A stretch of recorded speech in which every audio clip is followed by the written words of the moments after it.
How we doing, guys? World Baseball Traveler here, and we're back for episode 5 of the vlog. Left you off with episode 4 where we won the South Division and we were getting ready for the semifinals. In this episode, I'm going to touch on a few things. One, I'm going to touch on how the semifinals are different this year than previous years. Number 2, our opponent, Heidenheim-Heidenkampf. And number 3, how the games went following into number 4, which is where our mindset, or where my mindset is right now, getting ready for another week to go play the last 3 games of the series. So, here we go. Number 1, playoffs are different this year. Usually they go north versus south, cross play for the playoffs. Number 1 seed from north or south play number 4 seed from the north and south, so on and so forth. This year it's different. First and second place of each division will play each other, so we're playing the second place team in the south to get to the championship. So it's different this year. In terms of that, just to give you guys a little bit of a background on the Bundesliga. Okay, number 2, let's talk about our opponent, Heidenheim-Heidenkampf.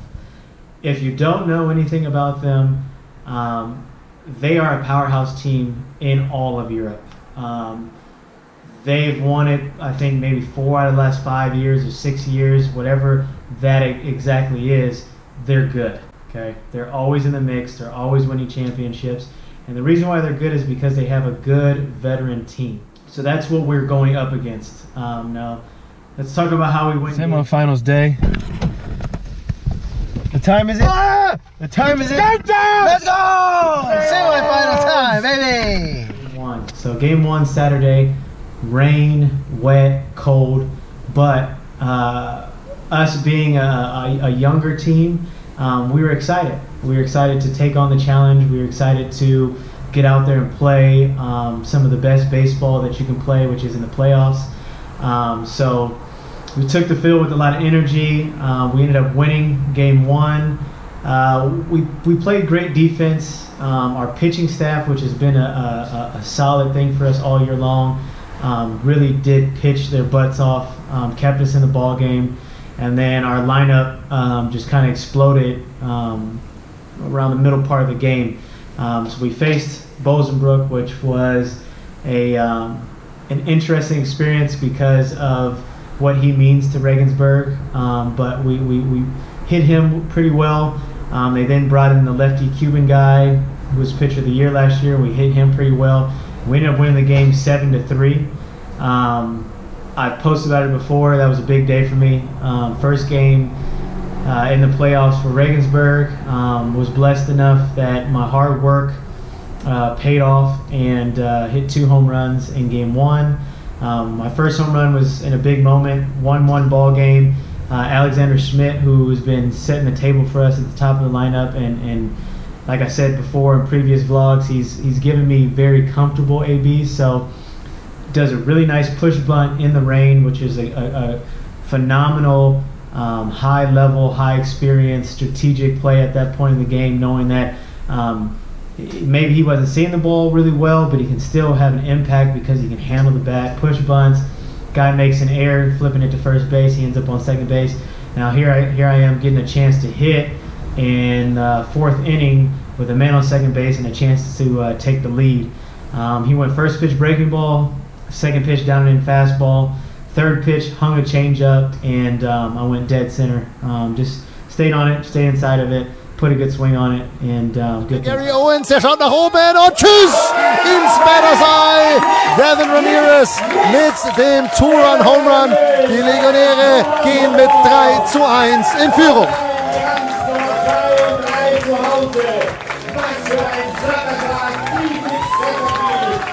Und da zeigt sich, wie wichtig das auch war, dass Alex Schmidt halt da irgendwie den Weg auf Base schafft mit diesem guten Pushband. Wir haben es ja gesagt, die Defense da unter Druck gesetzt hat und sie konnten das Play in dem Fall nicht machen. Und dann kommt Devin Ramirez, haut den Ball da raus in Center Field. 2 Home Runs. Second home run was against the lefty Cuban guy late in the game. Went 2-0, left a cutter over the middle of the plate and was able to put a good swing on it, stay inside of it and go left. 2 Balls der Count jetzt für Devin Ramirez. Bringt ihm ein Spiel hoher, weiter Flyball Richtung Left Center Field und tschüss! Damit der nächste Home Run für die Buchbinder Legionäre und die Führung wieder auf 5 Runs ausgebaut. Das ist das 8-3.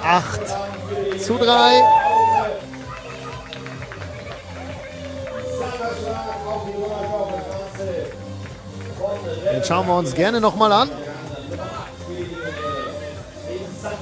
Ja, genau durch die Mitte der Pitch und das wird dann eben bestraft von Devin Ramirez. Super Schwung, richtig viel Power hinter dem. Game one was a good game for me, good game for our team.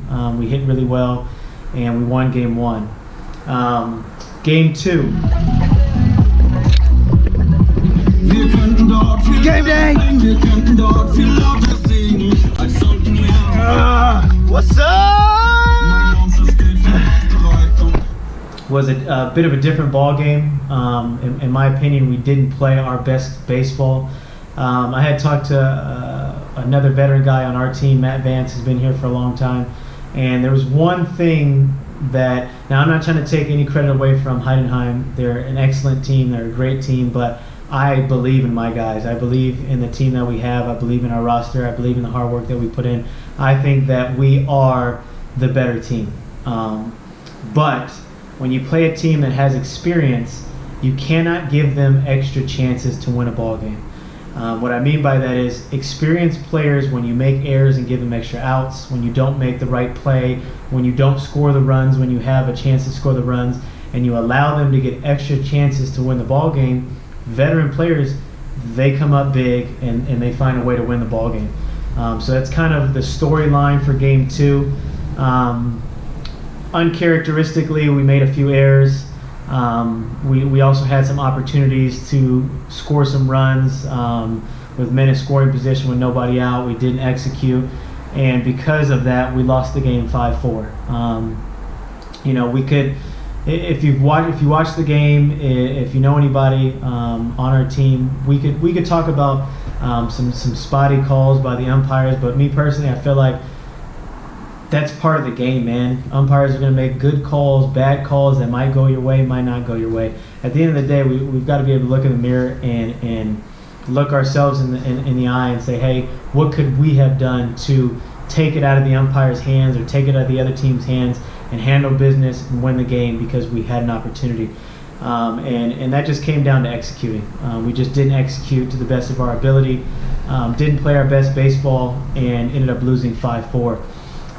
They also, again, veteran guys, good guys. Game two, we faced a former first-round draft pick, and then their bullpen guy was an ex-affiliated guy from the Netherlands who they brought in. Like I said in my previous post, they brought him in. His first game was against us during the regular season. He qualified for playoffs, and he came out the bullpen for them, and he got released 2 years ago, and he came out and he pumped his own too. So it was two really good arms we faced, and we had a chance to win the ball game. So at the end of the day, I'm not going to lie, it ate me up. It really did eat me up. I really didn't say too much. Sunday after the game, Monday, our off day, I went in and put in my work and went about the things that I like to do on my off day to stay ready. But it's constantly been in the back of my mind. Because number one, we had an opportunity to go up 2-0. When you have an opportunity to go up 2-0 in a 5-game series, it's huge.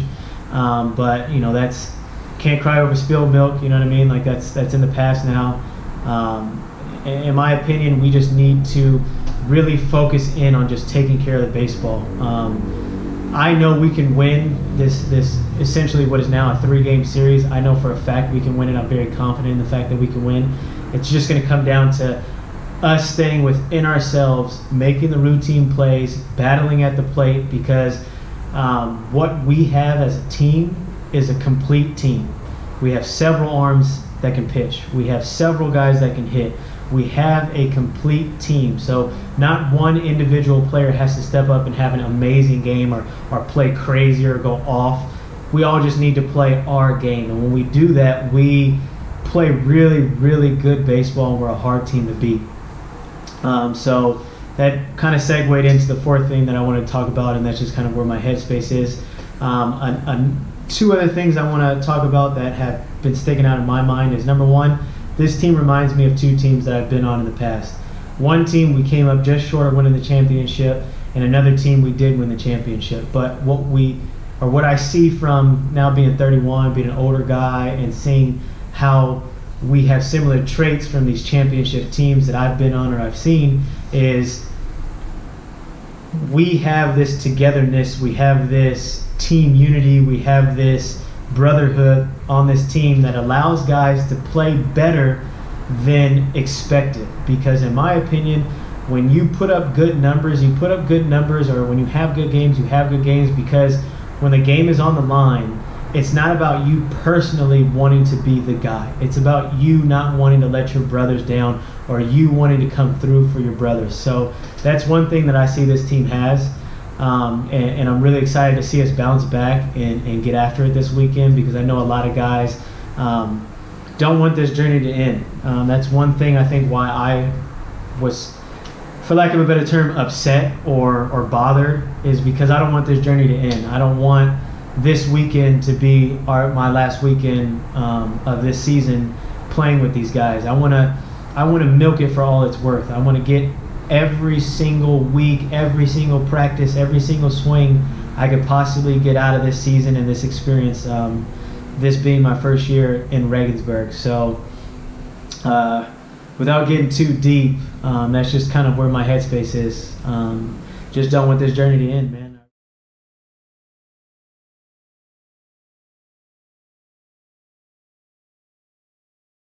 It was Lucas. Shout out to Lucas, Jan. Our second baseman, was his birthday yesterday, so today we're going to have a fun practice, get after it, get ready, get prepared, and then stick around and have some beer and some pizza for his birthday and watch the playoff baseball in the clubhouse. So looking forward to that. Thanks, guys, for tuning in week after week. The ones that are loyal and watch it all the way to the end, I appreciate you guys. And yeah, stay tuned. We got a big weekend ahead of us, and stay tuned for vlog number 6, episode number 6, and I'll let you know how it goes. All right.